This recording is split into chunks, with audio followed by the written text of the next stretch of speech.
अभिवादन स्वीकार करें। मैं रजनीश कुमार, आरजेडी सैनिक प्रकोष्ठ प्रदेश उपाध्यक्ष, आप लोगों से कुछ बात कहना चाहता हूं। यह पार्टी की भी लाइन है और मेरी भी लाइन है।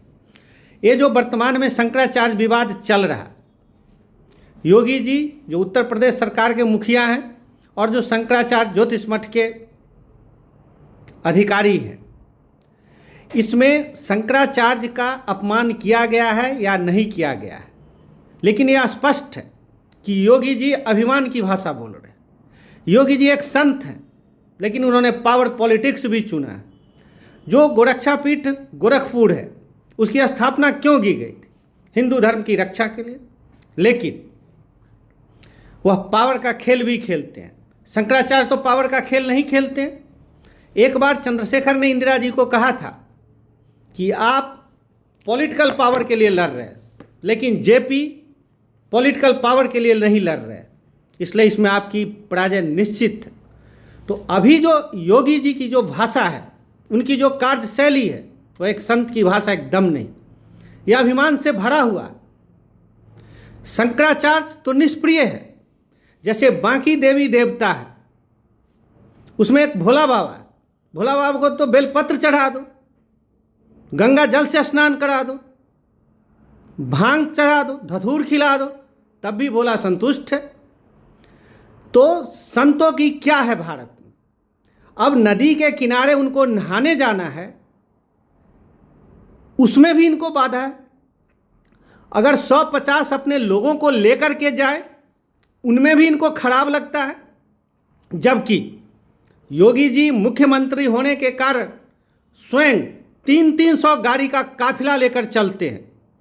इनके आगे पीछे IAS IPS ऐसे नतमस्तक रहते हैं जैसे इनके चाकर हैं। योगी जी की जो कार्यशैली है, वह जो अपराधियों के प्रति जैसा व्यवहार करते हैं, वैसा ही व्यवहार शंकराचार्य के साथ कर रहे हैं। उन्होंने किस अधिकार से और किस प्रमाण से शंकराचार्य को कालनेमी कहा है? कालनेमी कौन था?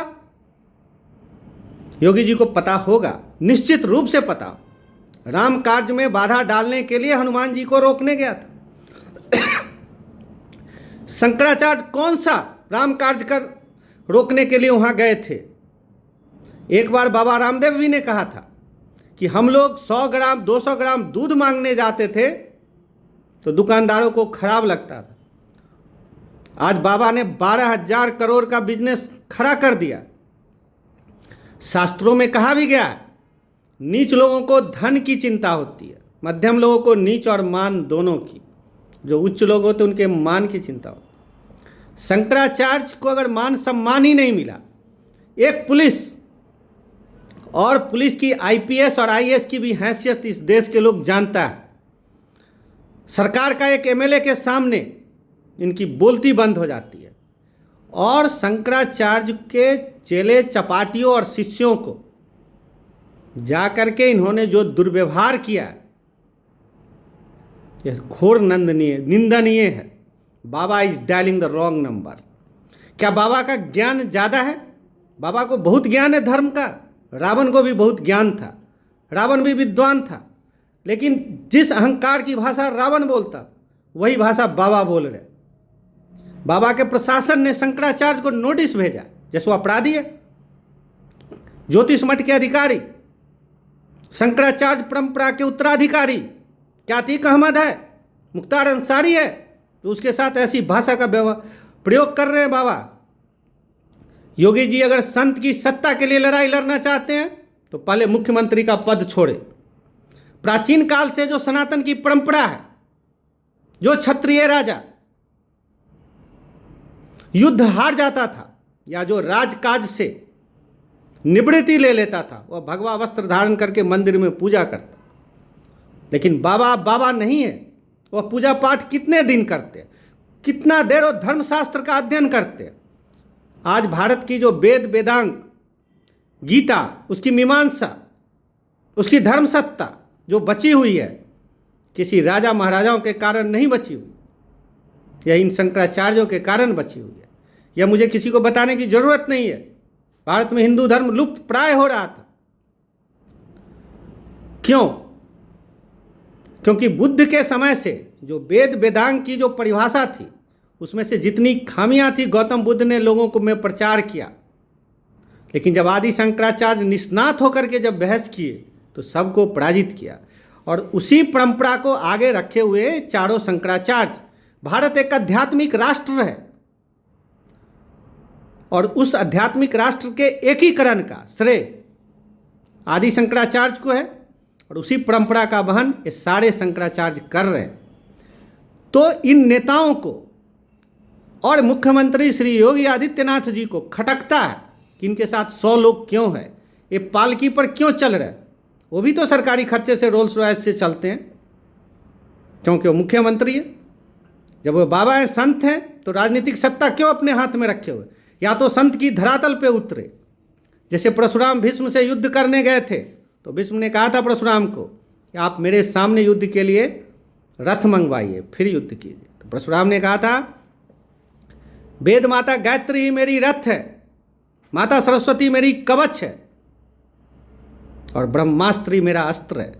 तो बाबा में अगर धार्मिक सत्ता है तो धार्मिक धरातल पर युद्ध करे और मुख्यमंत्री का पद छोड़े, नहीं तो रावण की भाषा वो बोल रहे हैं। एक तरफ वो सत्ता का अहंकार का प्रयोग कर रहे हैं और दूसरी तरफ धर्मशास्त्र का कोई ज्ञान प्रकाशित नहीं कर रहे। क्या वो स्वामी शंकराचार्य से वेद के मामला में बहस करेंगे, वेदांत पे बहस करेंगे, रामायण की ऋचाओं पर बहस करेंगे? किस बात पे वो बहस करेंगे? और राम मंदिर के निर्माण में भी योगी आदित्यनाथ जी ने कितना दिन पैरवी किया है, वो कैलेंडर प्रकाशित करें। उनका कोई योगदान नहीं रहा। और योगी आदित्यनाथ जी को एक बार अपनी हैसियत पता लग गई थी, वह बीजेपी से अलग होकर हिंदू बाहिनी बनाए थे। उनके एक भी एमएलए चुनाव नहीं जीते थे, एक भी एमएलए नहीं चुनाव जीते थे।